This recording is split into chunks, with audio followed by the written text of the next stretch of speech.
የሁለተኛይቱ ወደ ቆሮንቶስ ሰዎች ምዕራፍ 4።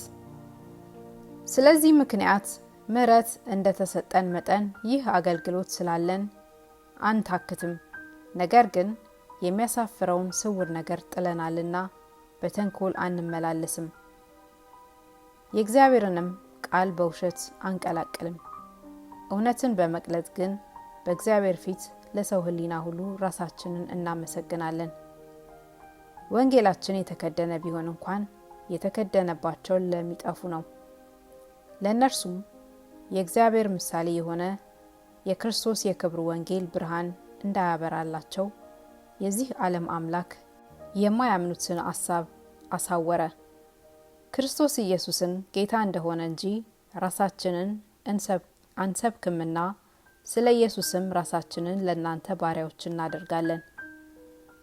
በክርስቶስ ፊት የእግዚአብሔርን የክብሩን እውቀት ብርሃን እንዲሰጥ በልባችን ውስጥ የበራ በጨለማ ብርሃን ይበራ ያለ እግዚአብሔር ነውና። ነገር ግን የኃይሉ ታላቅነት ከእግዚአብሔር እንጂ ከኛ እንዳይሆን ይህ መዝገብ በሸክላ ዕቃ ውስጥ አለን። በሁሉ እንገፋለን እንጂ አንጨነቅም፣ እናመነታለን እንጂ ተስፋ አንቆርጥም፣ እንሰደዳለን እንጂ አንጣልም፣ እንወድቃለን እንጂ አንጠፋም። የኢየሱስ ሕይወት ደግሞ በስጋችን ይገለጽ ዘንድ ሁልጊዜ የኢየሱስን መሞት በስጋችን ተሸክመን እንዞራለን።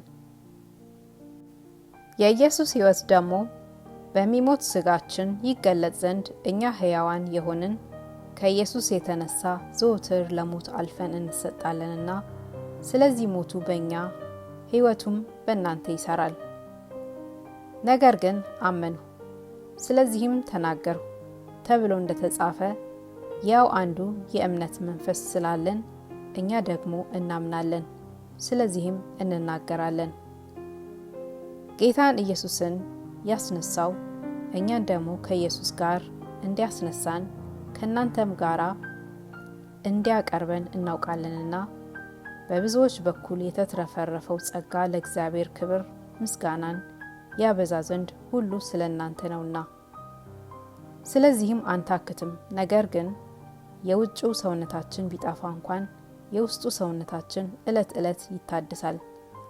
የማይታየውን እንጂ የሚታየውን ባንመለከት ቀላል የሆነ የጊዜው መከራችን የክብርን የዘላለም ብዛት ከሁሉ መጠን ይልቅ ያደርገናልና። የሚታየው የጊዜው ነውና የማይታየው ግን የዘላለም ነው።